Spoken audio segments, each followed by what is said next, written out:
Thank you very much. Please have your seats.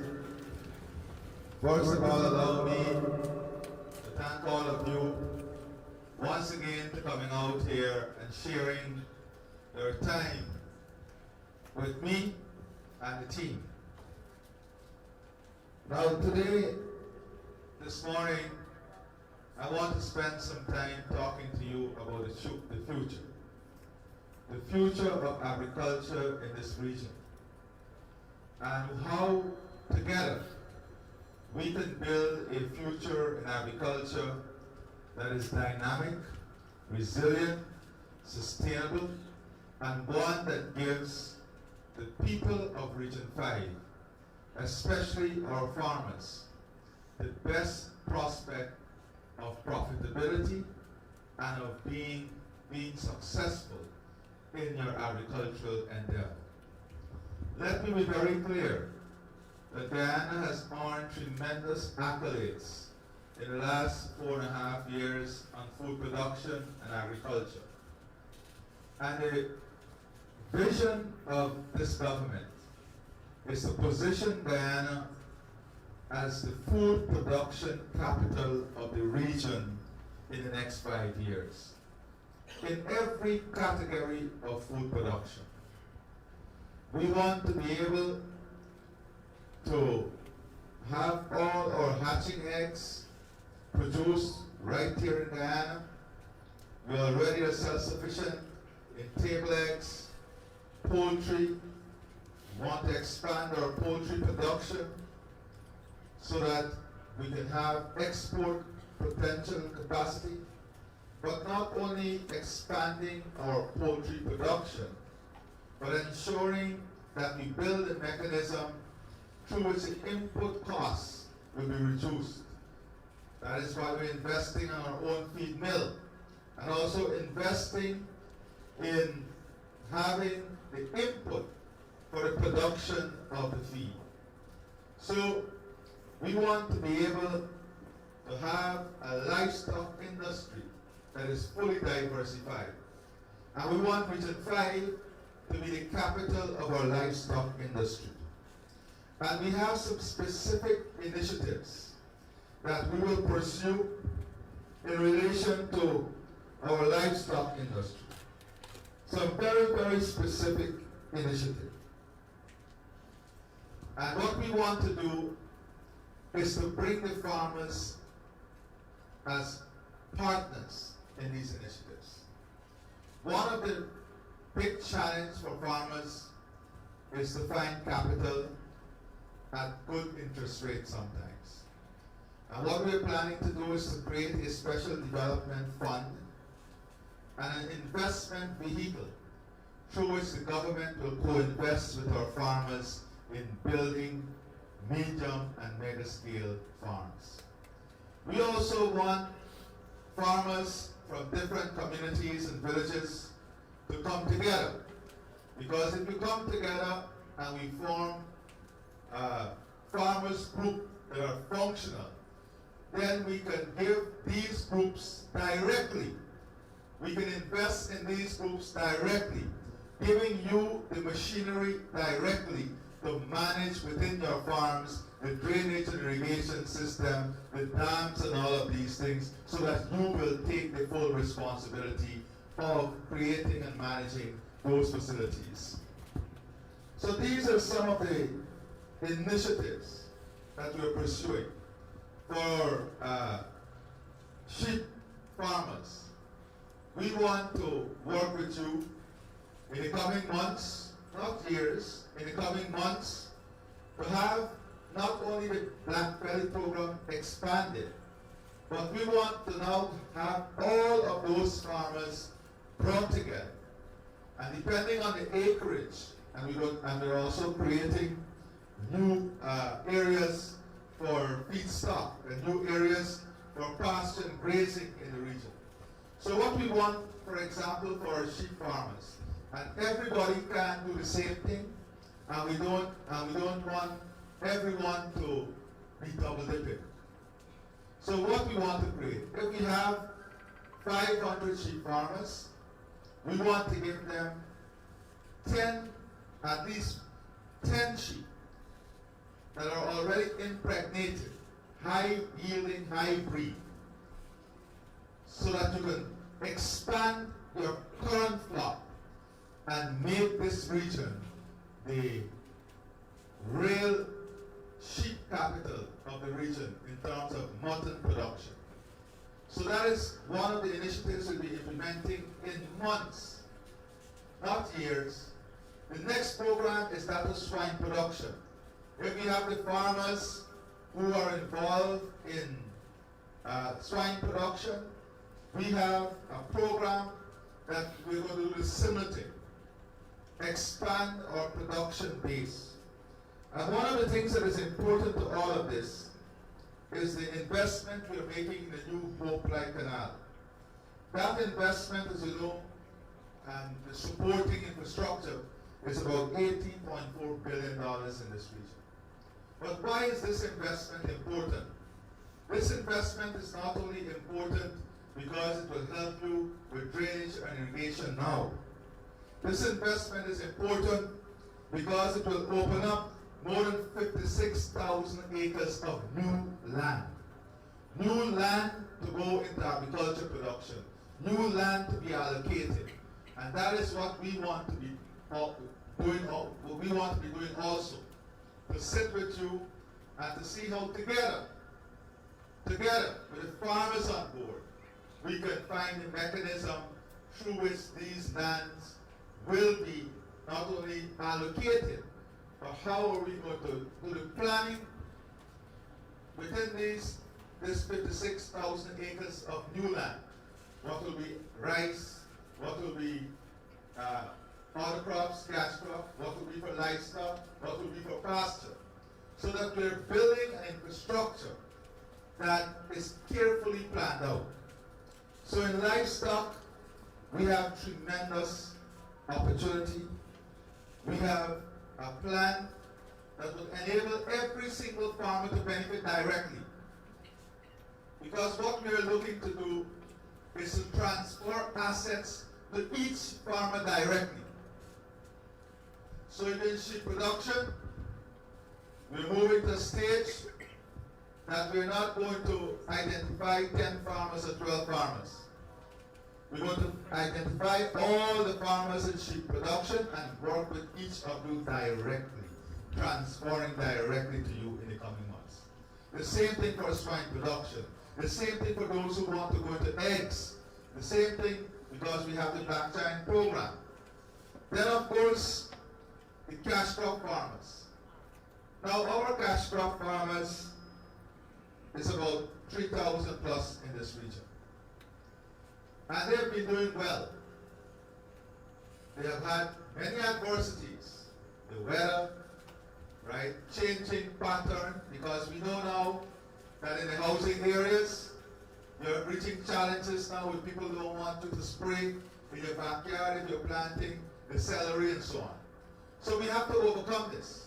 We have to overcome the weather situation.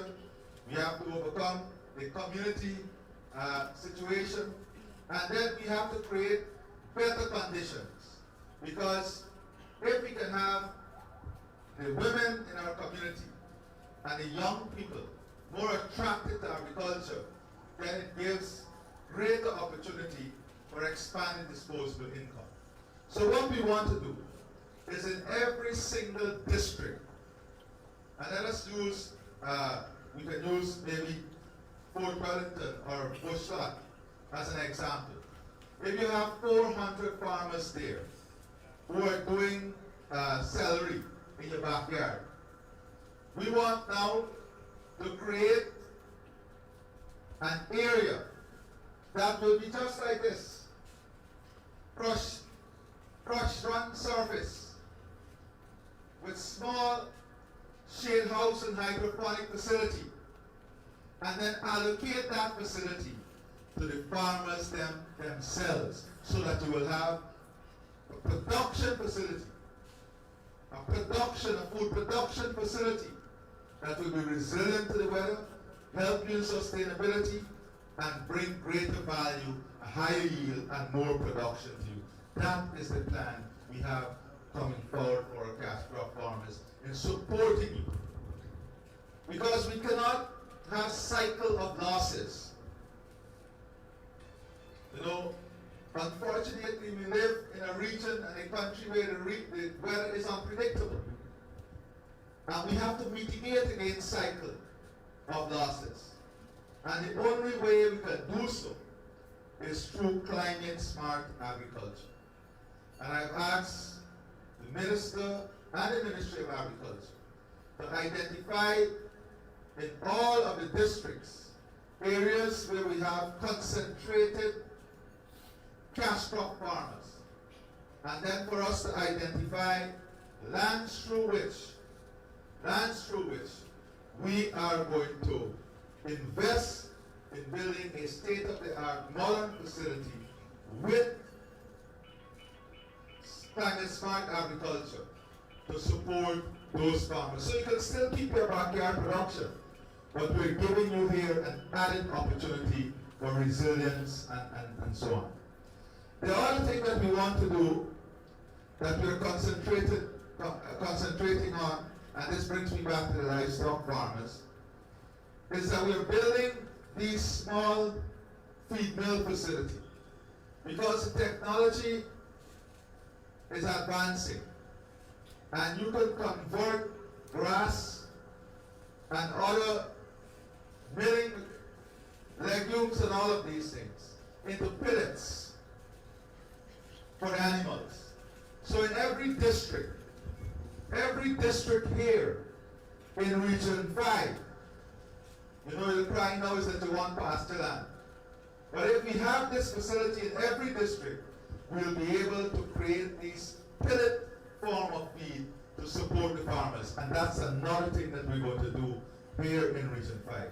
And those are plans that are already in the pipeline to advance the production and productivity here in the region. Also, we have our coconut farms. And we have had an assessment done in the last couple of months on the stock, the coconut stock. And you would know that you have a lot of old trees. We can't wait until the production decreases to such an extent that the replacement time is 3 years after that. So we are going to set aside resources in the first instance to have at least 1 million high-yielding coconut trees available here in the region, so that our farmers can start the replacement drive now. But more than that, we're working now also on integrating a packaging facility for coconut water, so that in your region itself, it makes no sense for every farmer to have a coconut water plant. So just like we have the abattoir that we're going to commission soon, we are also going to have such a facility in this region. So all the coconut can come to that facility.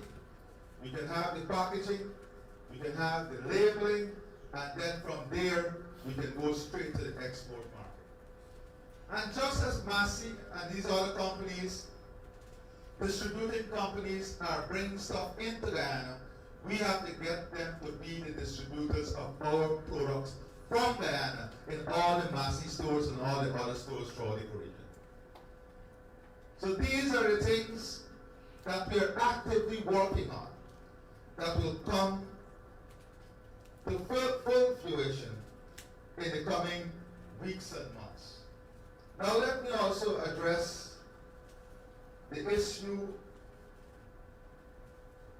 of our swamp shrimp program. We've started that program in this region. We have 18 farmers who have expressed interest in this project. And we have about 150 acres of land among those 18 farmers. We're already deploying the machine, one machine, because in the coming months, We want all of these farmers to be able to benefit from this program. And then the farmers from the Mahaica-Maikoni area, you guys have an issue there with the saltwater intrusion. I'm going to ask the Ministry of Agriculture to work with you to see how we can use the back section of those lands also for the swamp shrimp production.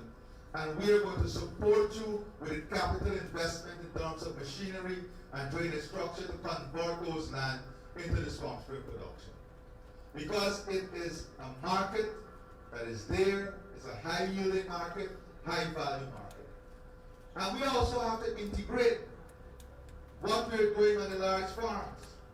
For example, if we have a farmer with 10 acres, 20 acres, 30 acres, we have to sit down together and see in every 10 acre of rice how we can convert 1 acre into a high yielding commodity. A high price, high yielding commodity. These are the things that we are working on, that we want to introduce to continue to help our farmers. Our Fisherfolk, we have the prawns project. We are now securing the market, the full market. So when that entire project was fully actualized, you will see the enormous benefit that it will bring. And when I speak about our Fisherfolk, I'm not only speaking about the boat owners. I'm speaking about the workers. How do we help the workers to have additional forms of income? How do we help them to get more disposable income? How do we help them through the investment in integrated infrastructure to have a shade house with production? So even whilst they're at sea, their wife or their children can go into a safe facility, not into the deep back dam, into a safe facility with a hard surface like this, in which they too can be empowered and earning more. It is also important for you to understand that critical for agriculture is investment in agriculture. We can't have no production if we don't have DNI system, if we don't have farm to market access road, if we don't have the sluices and the structures, if we don't have extension services. These are things that are critical to the production. And one thing you can be sure of is that you can trust this government to invest in those things to make agriculture viable in this region and every other region across our country. So, what are some of the other things that are key for you? Land development. Land development. In the coming months, in addition to what Mr. Bishop is doing, I want to work directly with the farmers, by groups and by areas, to resolve issues, but more importantly, to identify opportunities with you, and to see how together we can build out those opportunities. For me, value creation for our rice farmers. As we increase production, you know, we have a major issue with storage and drying facility. We have to invest in modern storage and drying facility so that if the price is low, we can have the storage to keep it when the market increases in its price. And those are critical investments we must make in the region to support our rice farmers. So that price is not passed on, that cost of storage and drying is not passed on to you. And whilst you have the storage and drying, we also have to reduce the risk of disease. That is why we have to build a modern facility that is built with all the phytosanitary requirement that is required to make it viable. And as I'm on that issue, you know, recently we launched they 1 bag fertilizer per acre. And I've asked the Minister of Agriculture not to weigh the fertilizer, especially for our cash crop farmers. And if you have half acre, give you half bag. You have half acre, you give the people a bag of fertilizer. So, for our rice farmers though, I listened to farmers, especially in Region 2 and Region 6 when I was there for independence. And many of them said to me, why not give for 30 acres and below the money for the fertilizer? So if you have 30 acres of rice and you say $7,000 for a bag of fertilizer, you get $210,000 for that 30 acres. Some farmers prefer that you give them the money because they would have had fertilizer from before or something and things like that. So we're giving you that option also, that for 30 acres and below, we can give you the money directly for whatever acreage you have in terms of the fertilizer support, or give the fertilizer directly.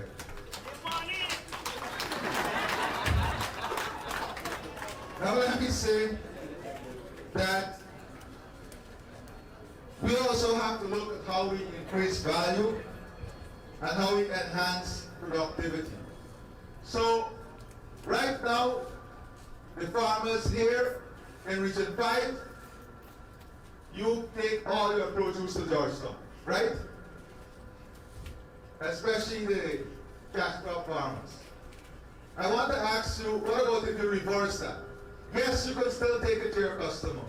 But what about if we create a marketing facility and hub with cold storage facility that you can have people coming here to buy from you as wholesalers in this region and then taking it back? Now we have to build a facility in such a way that you have cold storage so you can reduce the spoilage, because every time you move back and forward with your produce, damage increase. Tomato especially. So we have to, and that is what I'm talking about. Right now you may plant tomato in your backyard. Right? And you got big ones so. But how do we now convert that into a hydroponic facility, where you can also do different variety of tomatoes? Because all the hotels that are coming, some of them want cherry tomatoes, right? And then, you know when celery price gone up, what's happening? So all of these things are the ideas that we're going to pursue in the coming months ahead. The other thing is, how can we support transportation? Because that's a big, big problem. If we have 20 small farmers utilizing 20 different cantons, we may not have economies of scale. So we have to sit with the farmers and support you. These are ways in which the government can support to reduce your costs, to reduce your input costs. So transportation, having the processing facility, expanding processing facility, cold storage facility, research and development, that is important.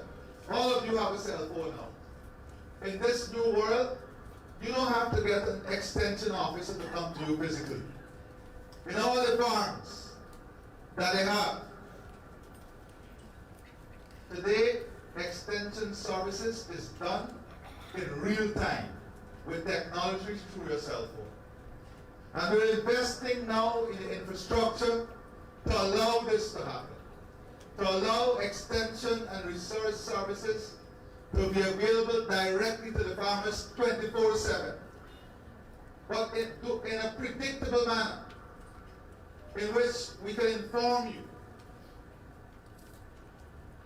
as to what are some of the issues and challenges that are coming ahead of you, so that you can plan. So that you can plan. If we have report on water levels at the conservancy, you don't need to go down to the back of the conservancy to see the levels. We can share that data with you so farmers can plan. And farmers in return can input data from where they are, so that the system becomes more responsive and more efficient. These are the things that will ensure that our food production and agriculture become viable. That our food production and agriculture enable us to create wealth from it. So today, I want to share these ideas. I wanted to share these ideas with you. Because as you know, we're in the process of developing and finalizing our program of work for the next 5 years. And I also wanted to give you an opportunity to interact with me on some of the things you believe are the priorities and some of the ideas you may have and you want to share with us as we move forward. Today's forum is one of those forums where we talk about the future. And how do we develop the best possible ideas? And I wanted you to be involved in this discourse here, in this region. But I know that also many of you will have individual issues that you have. That is why we brought a full team. Where is the team? Here alone? Huh?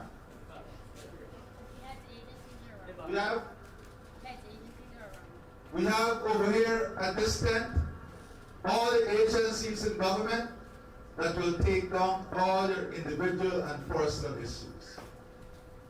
And they will follow up on that on your behalf. But I want us in this forum to talk about region and community issues and how we build up.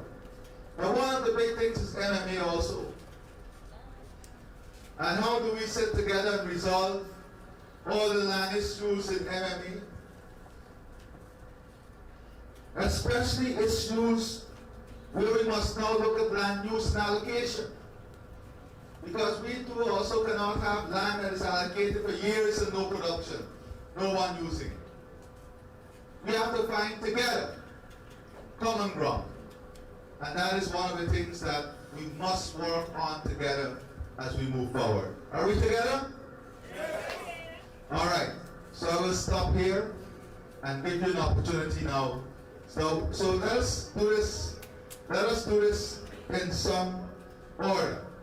Maybe we can start with a representative from the rice farmers.